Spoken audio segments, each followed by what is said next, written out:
Bismillahirrahmanirrahim. Assalamualaikum warahmatullahi wabarakatuh. Bertemu lagi dengan Pak Dayat di pelajaran Bahasa Sunda kelas 8 SMPT Rodatul Mutakin. Anak sekalian, untuk materi kali ini kita masuk ke pelajaran tentang carpon. Sebelum kita mulai, mari kita membaca basmalah.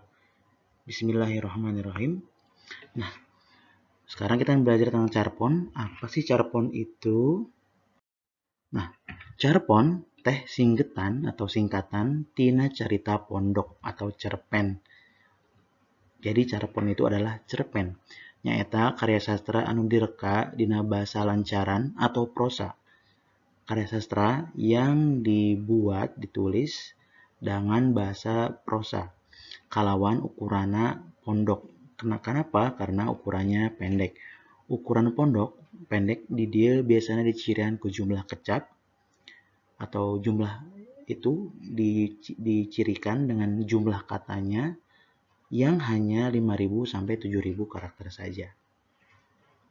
Jalan cerita atau alur cerita dina carpon mah biasanya sajalur. Alur cerita di carpon atau cerita pendek biasanya sejalur.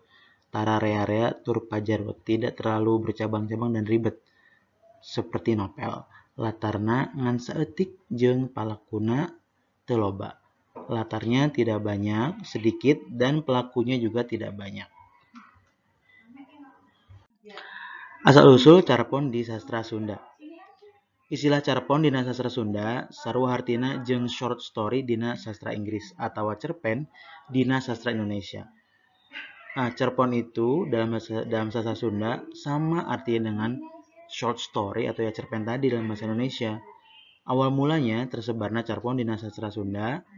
Bahasa aya carpon anu dimuat di majalah Parahyangan tahun 1920. Jadi mulai tersebarnya itu pada tahun 1920 ada yang memuat cerpen di majalah Parahyangan.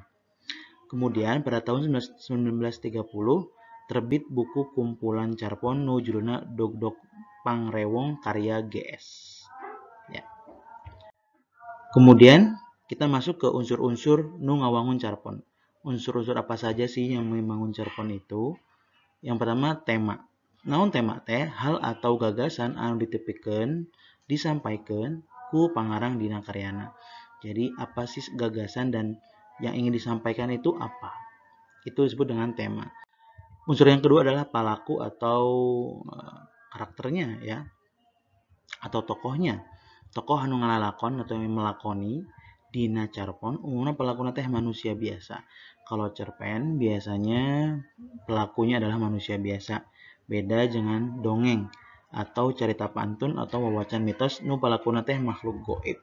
Kalau fabel kita tahu itu biasanya hewan, legenda biasanya manusia tapi punya sedikit kesaktian seperti itu. Nah, unsur yang ketiga adalah latar. Waktu jeung tempat berlangsungna kejadian dina carita. Waktu dan tempat berlangsungnya kejadian di cerita. Latar tempat umumnya bisa di mana saja, bisa di kota, desa, atau di sekolah. Yang selanjutnya adalah galur atau plot. Jalanan cerita atau runtuyan kejadian dina carita. Jadi plot atau alur cerita yang berjalan atau yang terjadi dalam cerita. Galur dina carpon aya nu marele maju mundur, aya oge nu flashback. Jadi alur ceritanya macam-macam, ada yang maju terus, ada yang juga mundur, ada juga yang flashback. Nah, seperti itu. Selanjutnya, amanat. Hal atau perkara anu bisa dilenyepan, diresapi, tina eusi carita kuno maca. Nah, yang unsur yang terakhir adalah amanat. Jadi dalam satu cerpen kita akan selalu mencari satu hikmah yang terdapat di cerita itu. Ya. Nah, jadi itulah penjelasan sedikit tentang carpon.